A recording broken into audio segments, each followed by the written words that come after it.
Vous avez peut-être vu ça en début de semaine, la cathédrale de Strasbourg est la plus belle de France.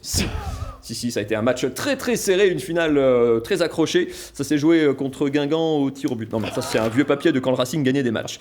Pardon, non, regardez, c'était très serré. 50,4 contre 49,6 en finale contre la cathédrale de Reims. On est passé devant. C'est un sondage. Donc un sondage, c'est que c'est vraiment très vrai. En plus, c'est un sondage fait sur Internet, donc c'est encore plus vrai que vrai. Alors Reims ou Strasbourg, bon, très honnêtement, moi je m'en fiche un peu, je les trouve très belles toutes les deux. Est-ce qu'il faut vraiment dire qu'il y en a une, comme elles sont très différentes, c'est un peu comme l'art, est-ce que du coup il y en a une qui est mieux que l'autre ou plus belle que l'autre? Pourquoi pas? Ce qui est amusant, c'est toutes ces élections qu'on fait justement pour déterminer la plus belle cathédrale, le meilleur pâtissier, le plus bel appartement, le meilleur mariage.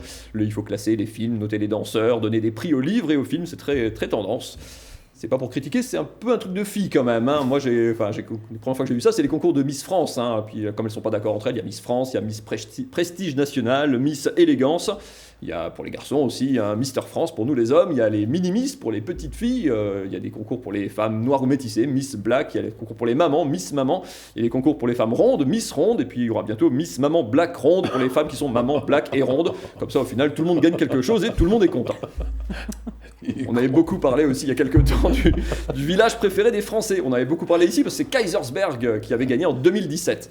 Alors ici, ça avait fait tout un foin. Regardez, le maire avait fini dans la fontaine, c'était super. On a mis une plaque à l'entrée du village pour montrer, pour immortaliser le moment.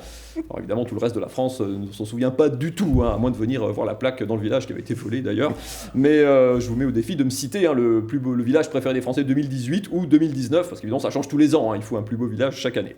Ça ne veut pas dire que Kaisersberg est devenu moche. Mais enfin bon, puis surtout pour tous ceux qui ont perdu, entre guillemets, ça change absolument rien. Genre Reims, leur cathédrale, ça fait 700 ans qu'elle est là, ils vont pas la changer pour autant parce qu'ils ont perdu contre Strasbourg. Bon, ils pourraient la peindre en rose pour donner un aspect grès des Vosges qui serait peut-être plus tendance. Si vous voulez vraiment faire le buzz, ils pourraient abattre une tour, comme ça il n'y aurait plus qu'une tour à la cathédrale de Reims. Bon, ça ferait peut-être le buzz, mais effectivement, je suis pas sûr qu'ils soient prêts à aller jusque-là.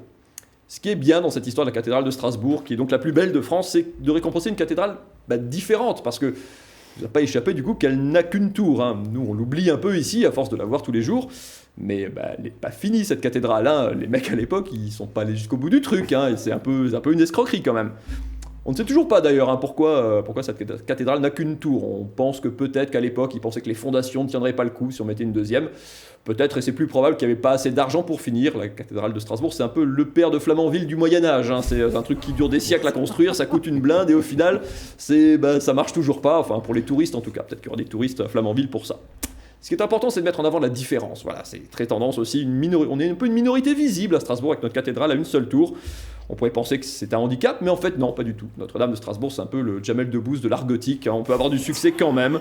Et si vous vous souvenez peut-être de cette Italienne aussi, Chiara Bordi, souvenez-vous, elle était l'an dernier en finale sur le podium parmi les 3 finalistes de Miss Italie avec une prothèse à la jambe gauche. Comme quoi, voilà la magnifique leçon qu'il faut retenir. Il y a toujours une voie pour réussir dans la vie, comme pour les cathédrales. Même quand on n'a qu'une seule flèche, on peut quand même la mettre dans le mille. Voilà, bravo. Belle chronique aujourd'hui, Mathieu Chanvillard.